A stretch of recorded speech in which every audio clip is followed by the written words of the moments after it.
నమస్కారం. సభాధ్యక్షులు, తెలుగు సాహితీవనం వ్యవస్థాపకాధ్యక్షులు శాంతికృష్ణ గారికి, ఈనాటి సభ ముఖ్య అతిథి అంపశయ్య నవీన్ గారికి, విశిష్ట అతిథి డాక్టర్ ఏనుగు నరసింహారెడ్డి గారికి, గౌరవ అతిథి డాక్టర్ పెద్దింటి అశోక్ కుమార్ గారికి, ఈ సమావేశాన్ని సమన్వయం చేస్తున్న సుమన ప్రణవ్ గారికి అందరికీ నమస్కారం. వేదిక ముందున్న పెద్దలు నాగేశ్వర శంకరన్ సార్కి, ఉస్మా యూనివర్సిటీ విద్యార్థుల మిత్రులు, అదేవిధంగా సాహితీవనం మిత్రులు, సాహితీ మిత్రులందరికీ నమస్కారం. ఈ సభలో చాలా గొప్ప సభ. నిజానికి తెలుగు సాహిత్యాన్ని అనుభవించి పలువరిస్తున్నటువంటి ఈ సాహితీ మూర్తుల ముందు నేను ప్రసంగం చేయడం అనేది ఒక గొప్ప గౌరవంగా భావిస్తున్నాను. తెలుగు సాహితీ వినీల ఆకాశంలో ఒక నక్షత్రంలా మెరిసే నవల ప్రకాశం చేసినటువంటి అంపశయ్య నవీన్ సారు ఇక్కడ ఉండడం చాలా సంతోషించిన విషయం. అదేవిధంగా ఈనాడు కథ నవల రాస్తున్న వాళ్ళందరికీ ఒక గొప్ప ఆదర్శం మా అన్న పెద్దన్న పెద్దింటి అశోక్ కుమార్ గారు. వారు ఇక్కడికి రావడం చాలా ఆనందంగా ఉంది. ఇకపోతే ఈనాటి కథానాయకుడు డాక్టర్ ఏనుగు నరసింహారెడ్డి గారు. ఎందుకు కథానాయకుడు అంటున్నానంటే, ఒక 30 సంవత్సరాలుగా తన ఉద్యోగ బాధ్యతతో పాటు తన సమాంతరంగా తెలుగు సాహిత్యాన్ని సృజిస్తున్నటువంటి గొప్ప సాహితీమూర్తి ఏనుగు నరసింహారెడ్డి గారు. నిజానికి ఈ పుస్తకంలో చాలా అభిప్రాయాలు ఉన్నాయి. సూత్రీకరిస్తే ఈ పుస్తకంలో 2 విషయాలుగా సూత్రీకరించవచ్చు. ఒకటి, గొప్ప సాహితీమూర్తి, గొప్ప అధికారి. అధికారులు చాలామంది ఉంటారు, కానీ గొప్ప అధికారులు ఉండడం అనేది మనం ఏనుగు నరసింహారెడ్డి గారిలో మాత్రమే చూస్తాము. రైట్. ఇకపోతే కరోనా వచ్చిన తర్వాత మనకు ఒక అందివచ్చిన ఆయుధం ఆన్లైన్ కార్యక్రమాలు. కొన్ని వందల వేల ఆన్లైన్ కార్యక్రమాలు జరిగాయి ఇప్పటి వరకు, కానీ కొన్ని పదుల సంఖ్యలో మాత్రమే పుస్తక రూపాన్ని ధరించారు. ఆ పదుల సంఖ్యలో ఉన్న వాటిల్లో ఈ పుస్తకం కూడా ఉండడం అనేది గొప్ప విషయంగా నేను భావిస్తున్నాను. అంతా వాయులీనమైపోతున్నాయి, గాలిలో కలిసిపోతున్నాయి. గాలిలో కలిసిపోకూడదు, ఎట్టి పరిస్థితుల్లోనూ అక్షర రూపం ధరించి పుస్తక రూపంలో ఉండాలని ఒక గొప్ప దృఢ సంకల్పం ఈ పుస్తకం ఇక్కడ ఉండడానికి కారణం. ఈ పుస్తక నిర్మాణంలో పాల్గొన్న మిత్రులందరికీ నా హృదయపూర్వక కృతజ్ఞతలు, నమస్కారాలు. నవ కవితా ప్రకాశం అనే పేరు పెట్టారు ఈ పుస్తకానికి. ఈ పుస్తకంలో 9 కవితా సంకలనాల సమీక్షలు, విమర్శలు ఉన్నాయి. నిజానికి ఈ ఫోటో చూస్తే నవత్వం ఒట్టిపడుతూ ఉంది. ఈ ఫోటో నవ అనే మాట 2 అర్థాలు తీసుకోవచ్చు. ఒకటి 9 అర్థాలు తీసుకోవచ్చు, ఒకటి యవ్వనం అనే అర్థాలు తీసుకోవచ్చు.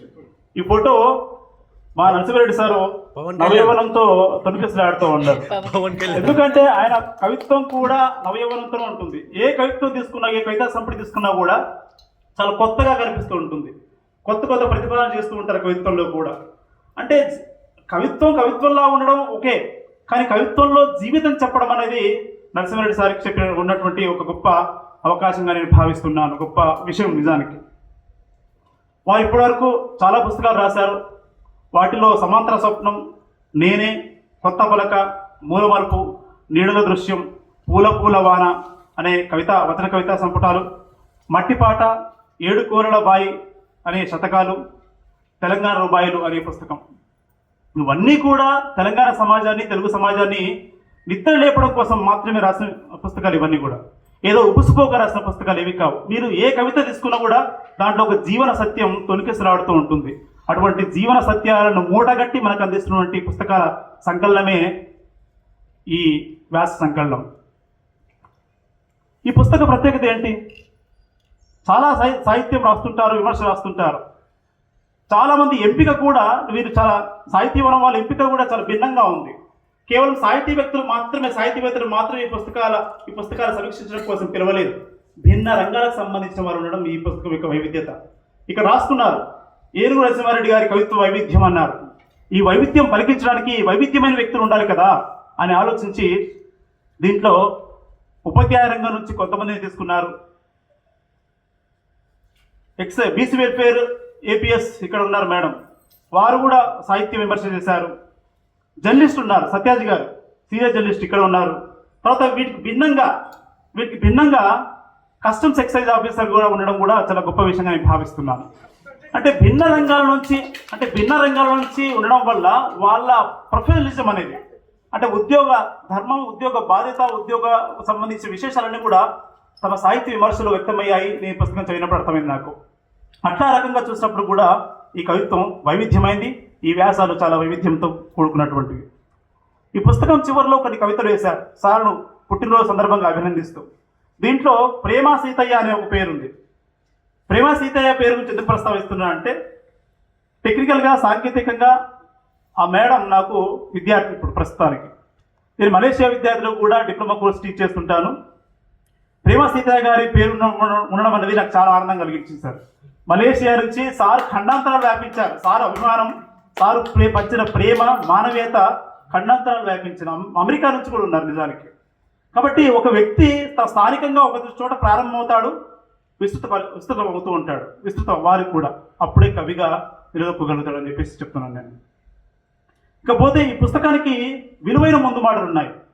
డాక్టర్ నందిని సిద్ధారెడ్డి గారు కేంద్ర సాహిత్య అకాడమీ గ్రహీత, అవార్డు పురస్కార గ్రహీత, అదేవిధంగా డాక్టర్ అమ్మంగి వేణుగోపాల్ గారు. వీరిద్దరు కూడా సామాన్యమైన వ్యక్తులేం కాదు. తెలంగాణ సాహిత్యాన్ని లేదా తెలుగు సాహిత్యాన్ని ముందుకు నడిపిస్తూ, తాము నడుస్తూ ఒక ఎంతో కొంత సాహిత్యాన్ని సృజన చేస్తున్నటువంటి వాళ్ళు నిజానికి. వాళ్ళ మాట, వాళ్ళ వాక్కు రెండు కూడా, ఆచరణ రెండు కూడా సమాంతరంగా ప్రవహిస్తున్నటువంటి వ్యక్తులు వాళ్ళందరూ నిజానికి. చాలామంది చెబుతారు కానీ ఆచరించరు. కానీ ఇద్దరు వ్యక్తులు కూడా నిరంతరం సాహితీ శ్రమతో పాటు సామాజిక సంబంధమైనటువంటి విషయాలు కూడా పాల్గొంటూ సమాజాన్ని ఒక అడుగు ముందుకు వేయించడం కోసం చేసే ప్రయత్నం చాలా గొప్పది. ఆ ఇద్దరు కూడా దీనికి ముందు మాట రాయడం అనేది చాలా గొప్ప విషయంగా నేను భావిస్తున్నాను, గొప్ప గౌరవం నిజానికి. నందిని సిద్ధారెడ్డి గారు మాట అంటారు, జీవితాన్ని కవిత్వాన్ని గెలిచి సమాంతర స్వప్నంగా సాగుతున్న నిఖార్సైన వ్యక్తిత్వం డాక్టర్ ఏనుగు నరసింహారెడ్డి. ఇది ఒక సూత్రీకరణ నిజానికి సార్కి సంబంధించి. కేవలం ఒక మాట మాత్రమే కాదు, ఏదో యథాలాపంగా చెప్పిన మాట మాత్రమే కాదు. ఒక 30 సంవత్సరాలుగా దగ్గరుండి ఏనుగు నరసింహారెడ్డి గారి వ్యక్తిత్వాన్ని, సాహితీ ప్రయాణాన్ని గమనిస్తున్నటువంటి ఒక వ్యక్తి చేసిన ఒక వ్యాఖ్య నిజానికి. ఈ వ్యాఖ్యలో చాలా జీవం ఉంది, సత్యం ఉంది అనే విషయం నేను మీకు గుర్తు చేస్తున్నాను. అదేవిధంగా ఒక కవిత కూడా కోట్ చేశారు వారు. వేదనేది లేకపోతే లోతు పెరగదు తమ్ముడా అంటాడు మన ఏనుగు సార్. వేదనేది లేకపోతే లోతు పెరగదు తమ్ముడా, గాథలేవో గాయపరచక మనసు ఎదుగదు తమ్ముడా అని అంటాడు. అంటే ఆయన మొత్తం కూడా బోధన రూపంలోనే ఉంటుంది, టీచర్ కాదంతే. కానీ సాహిత్యాన్ని ఒక పాఠశాలగా భావించి తాను శక్తి మేరకు ఒక బోధన చేస్తున్న వ్యక్తి ఏనుగు నరసింహారెడ్డి గారు.